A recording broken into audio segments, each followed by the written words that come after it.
তাদেরকে অবকাশ দেবেন ফি তুগয়ানিহিম, তাদের সীমালঙ্ঘনের কাজে, তাদের সীমালঙ্ঘনমূলক কর্মকাণ্ডে আল্লাহ তাদেরকে অবকাশ দিবেন, তাদেরকে আরও সময় দিবেন। ইয়ামাহুন, যাতে তারা কিংকর্তব্য বিমূঢ় হয়ে পড়ে, যাতে তারা ব্যতিব্যস্ত হয়ে পড়ে, যাতে তারা দিশেহারা হয়ে পড়ে, কি কাজ করবে বা কি করবে না এই ব্যাপারে সিদ্ধান্তহীন হয়ে পড়ে।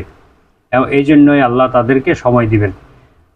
16 নং আয়াতে আল্লাহ বলেন, উলাইকাল্লাযীনা ইশতারাউদ দালালাতা বিল হুদা, এইসব লোকেরা হচ্ছে তারাই যারা পথভ্রষ্টতাকে ক্রয় করে নিয়েছে মূল্যবান হেদায়েতের বিনিময়ে।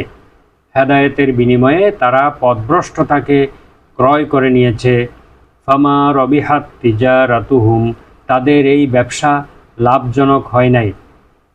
ফামা কানু মুহতাদিন, আর তারা হেদায়েত প্রাপ্ত হতে পারেনি। তাদের এই ব্যবসা লাভজনক হয় নাই, তারা যে হেদায়েতের বিনিময়ে পথভ্রষ্টতাকে ক্রয় করে নিয়েছে, তাদের এই ক্রয় বিক্রয় এটি লাভজনক হয়নি এবং তারা হেদায়েত প্রাপ্ত হতে পারেনি। এই হচ্ছে আয়াতের সরল অনুবাদ।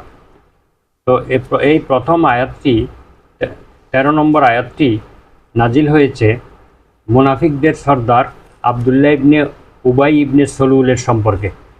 একদিন আবু বকর, ওমর এবং আলী রাদিয়াল্লাহু আনহুম তারা আবদুল্লাহ ইবনে উবাই ইবনে সলুলের কাছে গেলেন। তখন হযরত আবু বকর রাদিয়াল্লাহু আনহু আবদুল্লাহ ইবনে উবাইকে বললেন যে তোমরা সত্যিকারের খাঁটি মুসলিম হয়ে যাও, তোমরা আমাদের সাথে তোমরা আন্তরিকতা পোষণ করো।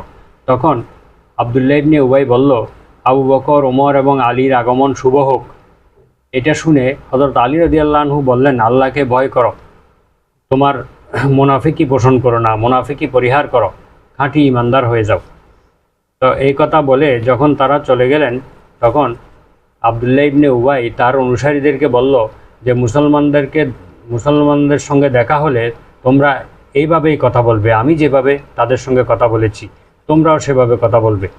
তখন তার অনুসারীরা বলল যে আপনি যতদিন আমাদের মাঝে থাকবেন ততদিন আমরা কল্যাণের মধ্যেই থাকব। তো এই ঘটনার পরিপ্রেক্ষিতে এই আয়াতটি নাজিল হয়। এখানে আল্লাহ বললেন যে যখন তাদেরকে বলা হয় যে তোমরা সাধারণ মানুষের মতো ঈমান আনো, তখন তারা বলে আমরা নির্বোধদের মতো কি আমরা ঈমান আনবো? এবং আল্লাহ বললেন যে তারাই মূলত নির্বোধ, কিন্তু তারা তা বুঝতে পারে না। তো এখানে ঈমানের একটি রূপরেখা তুলে ধরা হয়েছে। এখানে বলা হয়েছে তোমরা ঈমান আনো মানুষেরা যে